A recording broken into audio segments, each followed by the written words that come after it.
الحمدللہ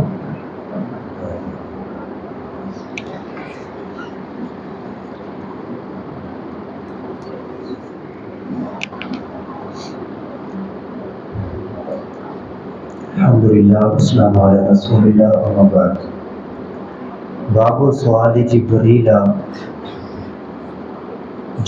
علیہ السلام کا سوال کرنا نبی صلی اللہ علیہ وسلم سے عن الایمان والاسلام والاحسان، تین چیزوں کے متعلق، ایمان، اسلام اور احسان۔ یہاں پر ایمان کو الگ ذکر کیا، اسلام کو الگ، اور آگے جواب کے اندر بھی ایمان کے اندر 6 باتیں بیان کی اور اسلام کے اندر 5 باتیں بیان کی۔ وہ تفصیل ہم کل پڑھیں گے، آج صرف باب آپ کے سامنے واضح کرنے کی کوشش کریں گے۔ یہاں سے معلوم ہوا کہ ایمان اور اسلام میں فرق ہے۔ جب ان دونوں کو ایک دوسرے کے مقابلے میں ذکر کیا جائے، اسلام لفظ بھی بولا جائے اور ایمان بھی بولا جائے، تو پھر اسلام کی 5 چیزیں مراد ہوتی ہیں اور ایمان میں 6 چیزیں مراد ہوتی ہیں، فرق ہوتا ہے۔ اور جب صرف اسلام آئے تو اس سے مراد اسلام بھی اور ایمان بھی، اور جب صرف ایمان آئے تو اس سے مراد بھی دونوں، جیسے آج کل کہتے ہیں بھی آپ مسلمان ہیں، تو اس سے مراد اسلام بھی اور ایمان بھی، دونوں چیزیں مراد ہوتی ہیں، کیونکہ ایمان میں اللہ پر ایمان لانا ہے، تو جو مسلمان ہے اس کا اللہ پر ایمان ہوتا ہے، کتابوں پر ایمان، رسولوں پر ایمان۔ اور اگر ایک دوسرے کے مقابلے میں آئے تو پھر ان میں فرق کرتے ہیں۔ ایک اور لفظ بولتے ہیں، اسلام کا مطلب ظاہری انقیاد، ظاہری طور پر تابع ہو جانا، کلمہ پڑھنا، نماز پڑھنا، روزہ، حج، زکات۔ اور ایمان کا مطلب باطنی انقیاد، باطنی طور پر دل کے اعتبار سے بھی اللہ کے تابع ہو جانا، دل میں اللہ کا یقین، آخرت کا یقین، قیامت وغیرہ۔ تو ظاہری اور باطنی یہ دو لفظ استعمال ہوتے ہیں۔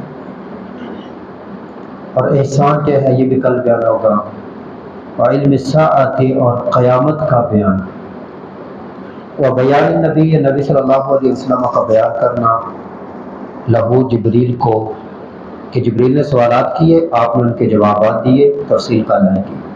ثم قال، پھر کہا جائے جبریل یعلمکم دینکم، اس حدیث کے آخر میں آئے گا کہ جبریل آئے تمہیں تمہارا دین سکھانے کے لیے۔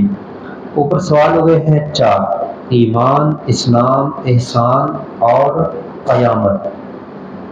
تو ان چاروں کے جوابات کو دین کہا گیا ہے، پورا دین، یعنی ہم جو کل پڑھیں گے 4 سوالات، ان کے اندر پورا دین بیان ہوگا۔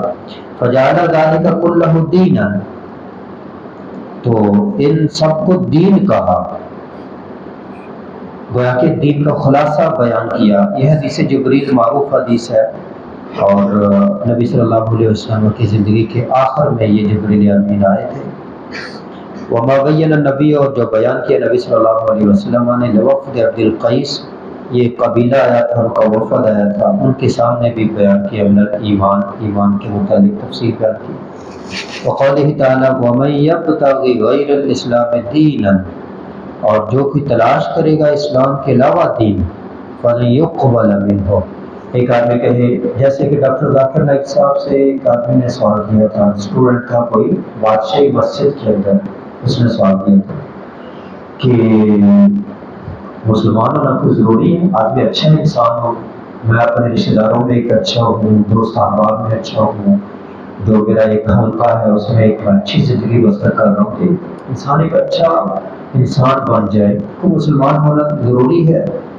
تو یہ آیت ہے کہ وَمَن یَبْتَغِ غَیْرَ الْإِسْلَامِ، اور جو کوئی تلاش کرے گا اسلام کے علاوہ دین، دین کا مطلب طریقہ کار، اسلام کے علاوہ دین، یہودیت، عیسائیت، بدھ مت، ہندو مت، سکھ مت، یا جتنے بھی طریقے رائج ہیں، یا کوئی بھی ایک نظریہ اختیار کرتا ہے اسلام کے علاوہ، فَلَن يُقْبَلَ مِنْهُ وہ اسے قبول نہیں ہوگا، کل قیامت کو حساب ہوگا اور پھر وہاں پر وہ پھنس جائے گا۔